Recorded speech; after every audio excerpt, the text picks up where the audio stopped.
Hi, everyone. Support for this show is brought to you by our friends at Bloomerang.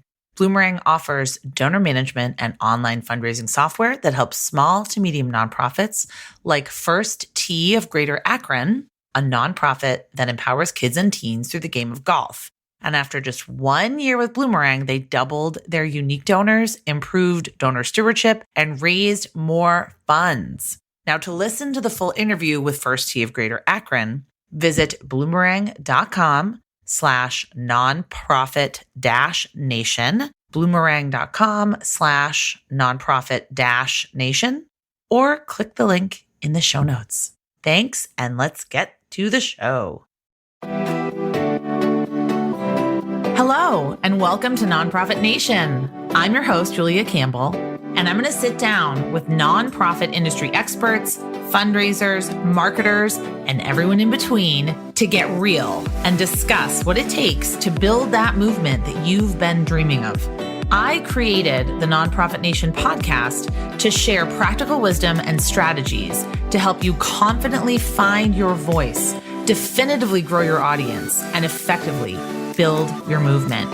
If you're a nonprofit newbie or an experienced professional who's looking to get more visibility, reach more people, and create even more impact, then you're in the right place. Let's get started.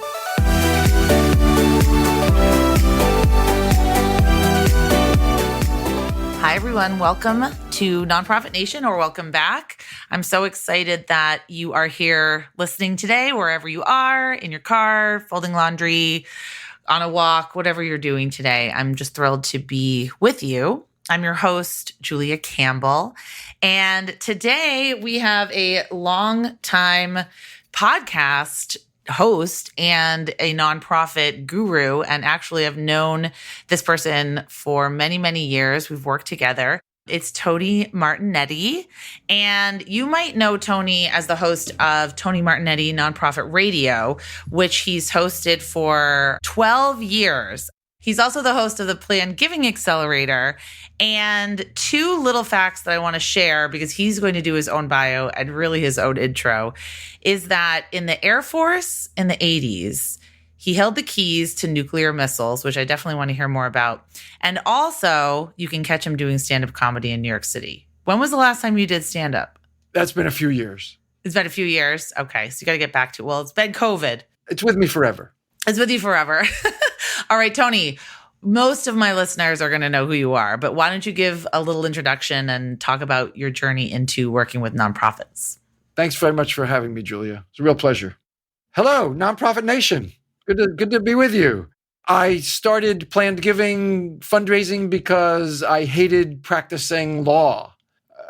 I'm glad I went to law school, glad I have a law degree, and I encourage other folks to go to law school, absolutely. But for me, practicing law just was an unpleasant way to make a lot of money.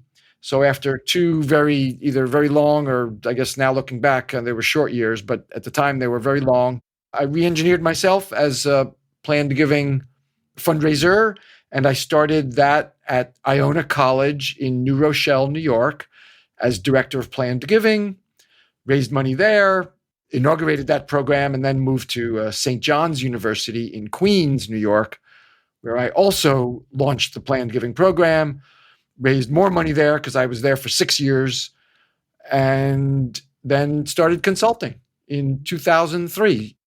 So tell me about your consulting. How do you help nonprofits? I don't really. I detract more value than I add. When you, I don't think I've ever had a guest say that. So please explain. When you factor in my fee and the time you spend with me, it's a net negative. It's a net negative, and I feel bad about it. But it's my 26th year. Last year was my 25th year in adding net negative to bottom lines for nonprofits. But no, I love working with organizations to launch and grow their Planned Giving. Usually small and mid-sized shops. That's who joins the Planned Giving Accelerator, that online course that you mentioned. I like launching Planned Giving. I want to democratize Planned Giving. It's not only for big nonprofits. Let's debunk that myth. It's not only for hospitals and colleges. Please, get that out of your mind. Small and mid-sized shops can be wildly popular, wildly successful with planned giving. And democratizing, it's not only for wealthy donors.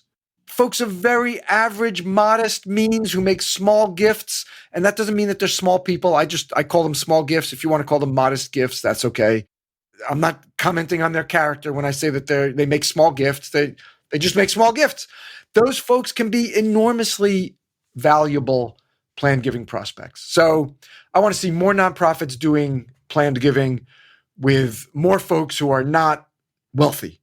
Exactly. I always think about how this is just a real untapped resource in the nonprofit sector. And I think about how many months I've given to certain nonprofits. I'm a monthly donor, so I do give some annual gifts, but I prefer to give monthly. I do everything monthly, Netflix and, Birchbox and like whatever else I subscribe to, Hulu. I like to do things on a subscription basis. So that's how I do my giving and organize my giving. But I'm not like, I'm in my 40s, but I don't think it's ever too early to start talking about it, but that's getting ahead of ourselves. So the term planned giving, we've been throwing it around a little bit. For those that are uninitiated, what is planned giving? Because I do remember actually when I started as a director of development, I didn't know what the word was. There was no planned giving program at my organization. I had, there was no actually Google. I'm showing my age when I started as a director of development. But what is it? And, what are some other terms that people might use to describe it? Planned giving is long-term giving to nonprofits. And the simplest example and the most popular type of planned gift is a gift in somebody's will. So that's long-term because it's not going to be a gift of cash to the nonprofit until the donor has died. And that's typical of most types of planned gifts. There are lots of varieties of planned gifts that can be quite valuable, but I don't focus on them because when we're talking about launching planned giving, we're talking about basics, planned giving 101, inaugurating it at your nonprofit. You start with what I just mentioned, the simple gift in somebody's will. That's the kind of gift I focus on. It's the most popular planned gift by far. So that's planned giving. It's long-term fundraising for nonprofits. Other phrases that I don't really use, legacy giving, deferred giving. And when we're talking to donors, I don't even like folks to use the phrase planned giving. They won't know what that means, right? Yeah, that's insider ball. It's jargon for fundraisers. It's fine for the nonprofit nation listeners, of course. But just when you're talking to your donors, would you consider a gift in your will? Julia, because everybody knows what a will is. Everybody knows they need one. And everybody knows how wills work. So you don't have to train your staff up, and you don't have to spend precious marketing time and resources educating your donors about charitable remainder unit trust with net income makeup provisions. It's like barf. What is that? I don't even know what I'm talking about. So, I do know what, but you don't have to. It's not, you don't need that. So wills, simple, would you consider a gift in your will? So how does it differ from other types of fundraising? Like what are some things that we need to think about? Long-term first. So, recognize it's not going to fund your 5-year capital plan. It's not going to pay next month's salary budget. This is when we're saying long-term, we typically start talking to folks roughly 55 to 60 and over. And you had said earlier, you had said that could go younger, and you can. But when we're getting started, I like to work with the most likely prospects. And those are typically folks 55 to 60 and over. And if a 60-year-old puts you in their will, what are we talking? They're going to live till 85, 90. So they're going to live another 25, 30 years, maybe longer. So that's just driving home the point of long-term. You need to be thinking long-term. Your board needs to be thinking long-term. But it's about the sustainability of your work. As you're focusing on the short-term and the midterm, I hope you can devote some time, doesn't have to be a lot, but devote some time to your long-term, to your nonprofit's sustainability, to your endowment. Even if you have zero endowment today, you have to start somewhere. You can begin growing that endowment with planned gifts. Because look, every 60-year-old isn't going to live 30 years. Some are going to die sooner. You want to devote some time to that long term. So that's what distinguishes it. Basically it's the long term, and it's talking to committed, loyal donors. You're not going to acquire new donors. Plan giving is not a donor acquisition strategy by any stretch. You're talking to long-term committed donors about continuing their giving. It's just a natural extension of the giving that they've been doing for years. So how do we find these people? How do we know when they're ready? And how many people do you think you should be approaching? Is there some kind of percentage of your database? You start with data that you already have. You just query your CRM and look for those loyal donors who have been giving, for you or for some nonprofits, 10 years may be a long time. I've seen organizations in the accelerator, and I've worked with them on retainer, where the organization, like 30 years of giving, 40 gifts, 45 gifts in 30 years. And these might be small gifts. They might be, as I was saying, they might be small gifts, $5, $10. But if folks are giving to you over that kind of term, whether it's 10 years for you as a long-term donor or 30 years for you as a long-term donor, if folks are giving to you over those many years, with maybe just a couple of years lapsed, and sometimes you don't see any years lapsed. I mean, the giving histories can be amazing. Those are your prospects. And from that list that you pull of committed donors, you pull out your top prospects. And I would say the top prospects are the ones who your nonprofit has a relationship with. Like somebody in your organization is comfortable talking to them, picking up the phone. They're the kind of donor that will always take a meeting with somebody in the organization. And those are your top prospects. And then all the rest of the folks, all those other loyal, committed donors who you don't really know, they're your tier 2 planned giving prospects. And instead of personal approaches, they would get a larger, sort of mass approach, either direct mail, print, or digital. So do we need a lawyer to do this? Like, how can we do this if we don't have an entire department? Like, how much time should we be dedicating, and do we need a lawyer? Yeah, no, lawyer. No, absolutely not. I'm probably the only lawyer who will tell you you don't need a lawyer. You don't need a lawyer. No, you're not on your board, not on your staff, not as a consultant, because we're talking about simple wills, gifts and wills. That's where you launch your program. Look, if 5 years from launch, you want to go into more sophisticated planned gifts, sure. Those are available. They can be valuable, but it's comforting to small and mid-sized shops to know you don't have to do that. You never have to go beyond simple gifts by will. 20 years from now, you can have a very respectable planned giving program and still just be promoting gifts by will. How many hours, you asked? How many people? I mean, I like to kick off with an hour a week. An hour a week. Awesome. So yeah, tell us how you spend that hour. Well, you could spend it in Planned Giving Accelerator is one way. I'll help you step by step. Putting that aside, first step, query your database. Find those loyal donors. And then pull out the people who have those good relationships with someone in your nonprofit, whether it's your CEO, a board member, yourself, whoever it is. Again, so we're stratifying our prospects. Those folks who have a relationship with somebody, those are your top prospects. They're going to get personal solicitations. We're going to personally open the conversation with them. And then everyone else, that's the tier 2. You hit them with direct mail or digital. You start promoting planned giving in your newsletters. Again, doesn't matter whether it's digital or print. You don't have to write a 300-word article about wills and planned giving. And I hope you would not use that phrase with your donors in your newsletter. Simple sidebar, like 30 words. We're putting a focus on long-term gifts to our work. It's so easy for you to include us in your will.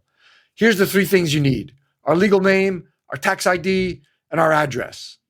Share this information with your attorney. It's so easy. And then, of course, you want to, have a contact person for them to reach out to in your organization. That person is not having hard conversations. Julia, it's a conversation about the sustainability of your work, how important it is to your community, however you define community. Might be your little local neighborhood, might be a state, the nation, the world, the environment, however you define community.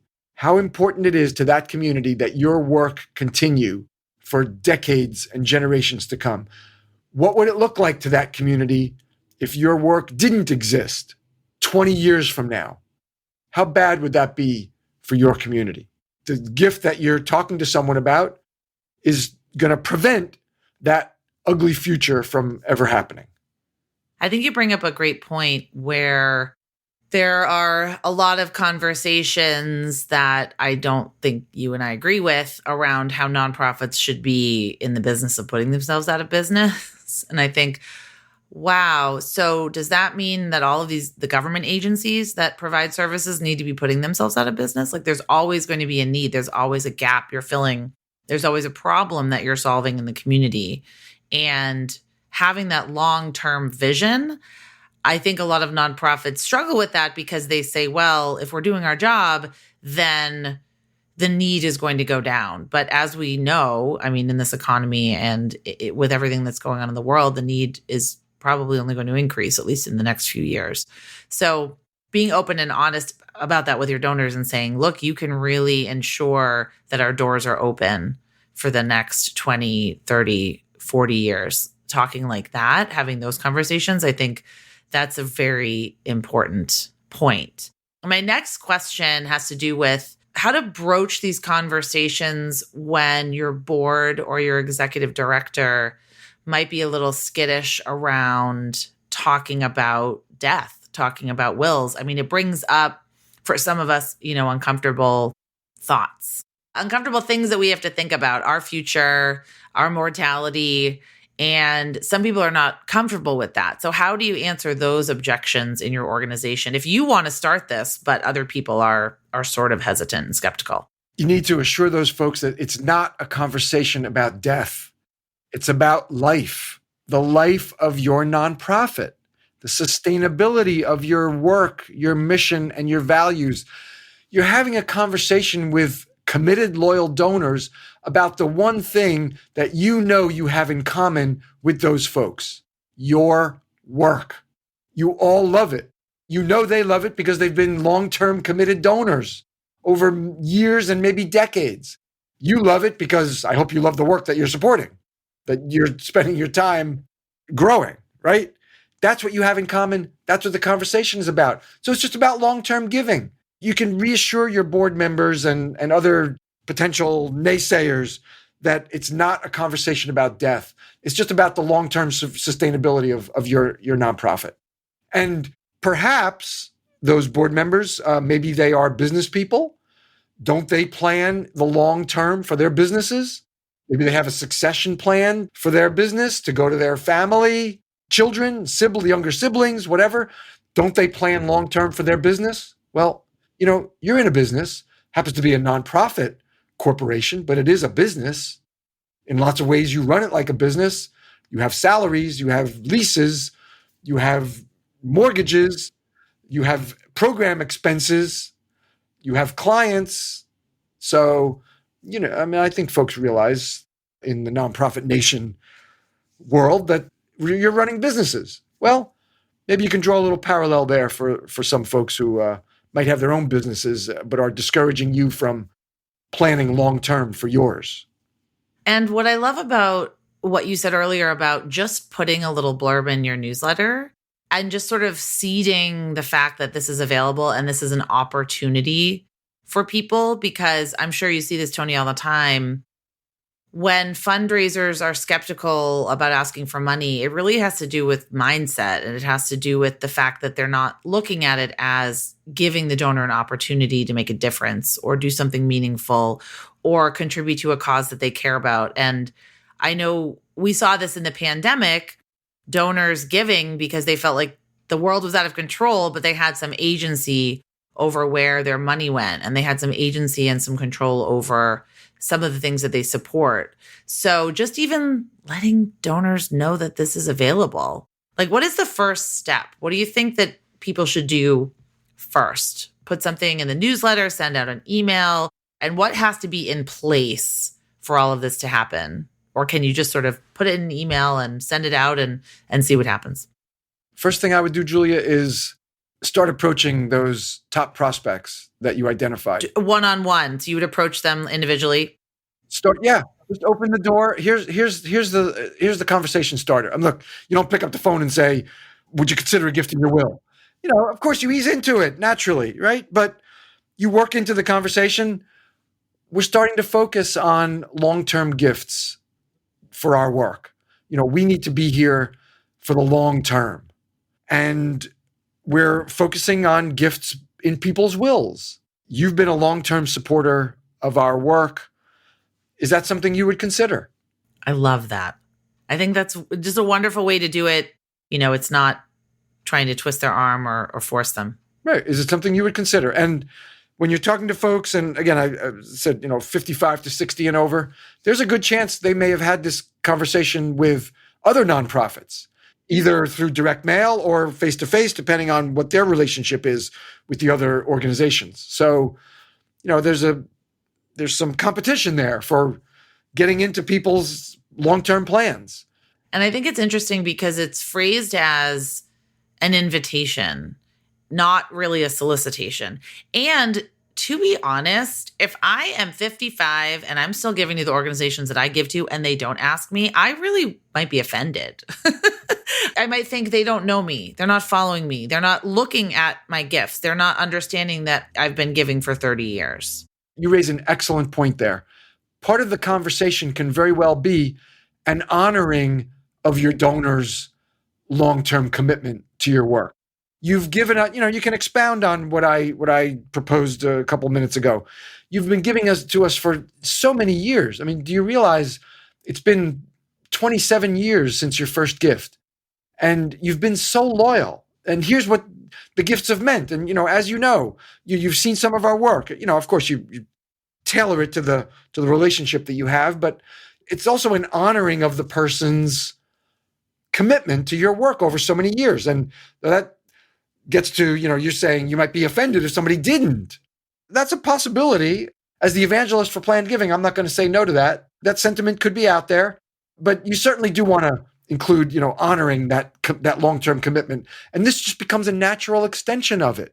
And that's how I want to democratize planned giving, because it's not only for wealthy donors and it's not only for big nonprofits. Yeah, no, let's democratize philanthropy.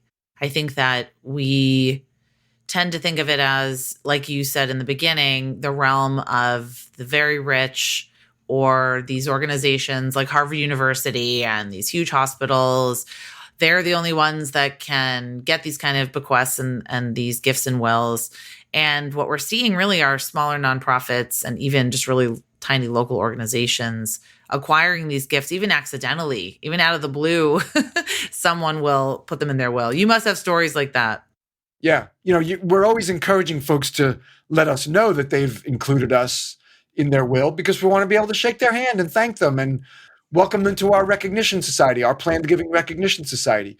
But many, many folks, it's probably been thousands. I'm sure it's been thousands over 26 years. Will never tell you. It's just too personal and private for them. Even though you're in their will, they don't want to let you know. Unfortunately, in those cases, you don't find out until the person has died and you get a notice. What are some special ways you recommend acknowledging these, like you said, the recognition society? Do you recommend creating a special group, a special society for these donors if they do tell you that they have given you a gift or included you in their will? Certainly, Julia. Yeah, for the ones who have said, I have included you in my will, by all means, they deserve a recognition society. You have societies for people who make gifts at different dollar levels, right? I mean, for some organizations, it might be 100. For some, it might start at 1,000. For bigger organizations, it could go up, $10,000 circle, whatever that's called, the producers or the insiders. But your planned giving donors, they deserve a recognition society as well. And then how to thank them beyond that? Insider communications. Is there a publication or something that you share with major donors that you could share with your planned gift donors as well? VIP seating at an event. So I'm not saying have a devoted planned giving event, because now we're getting into bigger budget, but an event you're already hosting for the cost of 12 or 15 feet of masking tape. Can you tape off some seats and write VIP on it? And those are the seats for your planned giving donors. Those are some inexpensive ways to thank folks. And you just, by having the recognition society, you'll keep these folks top of mind. It's just having the recognition society helps you remember that, oh yeah, we should invite these folks too. Let's include them in the annual report. I do have one more question. I wanted to talk about the planned giving accelerator, but I did see a great question you put in the FAQ section of the website. Does planned giving affect other kinds of fundraising? Does it take away from fundraising, like your annual fund? The belief that it does is let's call it an insidious myth that needs to be debunked badly. Planned giving does not hurt your other fundraising. In fact, it's the opposite. It helps your other fundraising. I can cite two sources for that. The first one is me.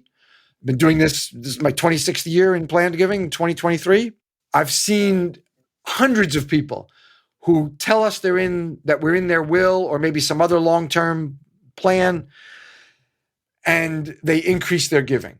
And why do I think they do that? Because they feel so much closer to the nonprofit and the work. Look what they've done. The donor is a woman. She's put the nonprofit alongside her husband, children, grandchildren, and maybe even dear friends. Sometimes dear friends work their way into our wills because they're so close to our hearts. When you're putting an organization alongside your grandchildren, you love the work. So folks feel closer after they've made this commitment to include you in their will. The other source, okay, you might say, well, pshaw, Tony Martignetti, 26 years, all he's got is 26 years worth of anecdotes. What is that? No value. Dismiss him. Okay, fine. Professor Russell James, Texas Tech University. He studies planned giving quantitatively. And he has research that has shown, I think it's 72 or 75% of people who include an organization in their will, that gift specifically, increase their other forms of giving. And typically that's annual giving, but it could be sustainer giving, major gifts, if maybe more sporadic, but it's almost 3/4, if it's not 3/4% of the people who include an organization in their will increase their giving. So you got 26 years of anecdotes from me, and you have Professor Russell James at Texas Tech University. I think that makes complete sense because it's just like you said, it's something that's so powerful. Putting your organization next to your grandchildren, next to your children if you don't have children, next to other organizations, next to your friends, family members. I think there's something so powerful about that once they do that, you're right, it probably spurs them to make a deeper connection with the organization and then look at the giving that they're doing and realizing that, wow, we have the money now, we can give it away now. So it's really interesting. It deepens the relationship. And not only on a fundraising basis, but just on a relationship basis. Folks feel closer to you. They feel closer to the fundraiser that had this conversation with them. I've seen it. It's thousands of times. And often, sometimes with me, well, since 2003, I've experienced it as a consultant. I'm not even an employee of the organization. I felt the tighter connection after the conversation and after the commitment. Well, all right. Tell us about the planned giving accelerator. At the time of this recording, you can tell us when it's going to open. I think it's March. Yes, early March. It's a 3-month course.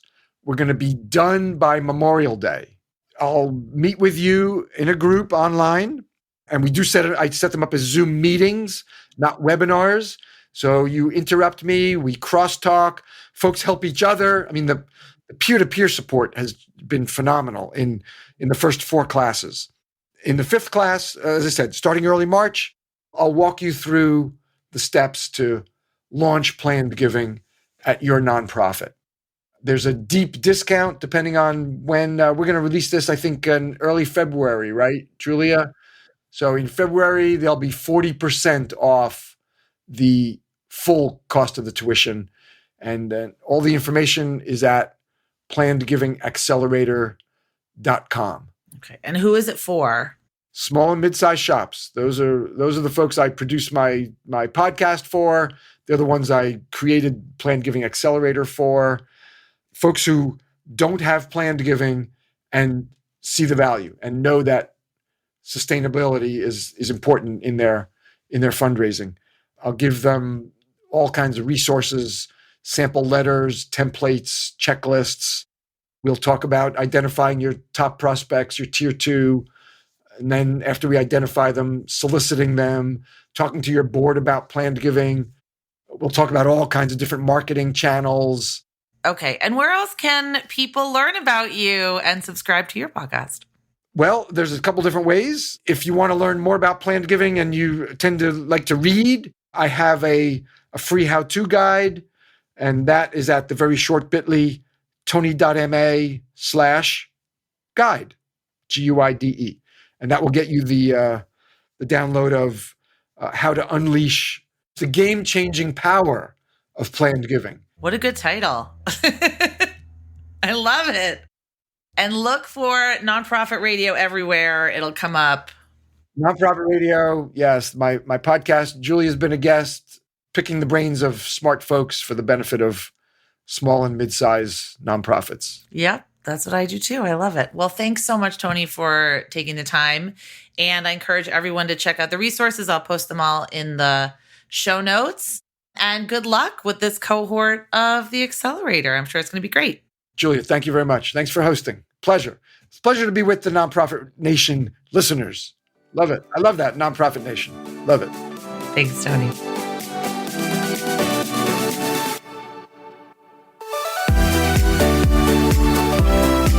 Well, hey there. I wanted to say thank you for tuning into my show and for listening all the way to the end. If you really enjoyed today's conversation, make sure to subscribe to the show in your favorite podcast app, and you'll get new episodes downloaded as soon as they come out. I would love if you left me a rating or a review, because this tells other people that my podcast is worth listening to. And then me and my guests can reach even more earbuds and create even more impact. So that's pretty much it. I'll be back soon with a brand new episode. But until then, you can find me on Instagram at Julia Campbell 77. Keep changing the world, you nonprofit unicorn.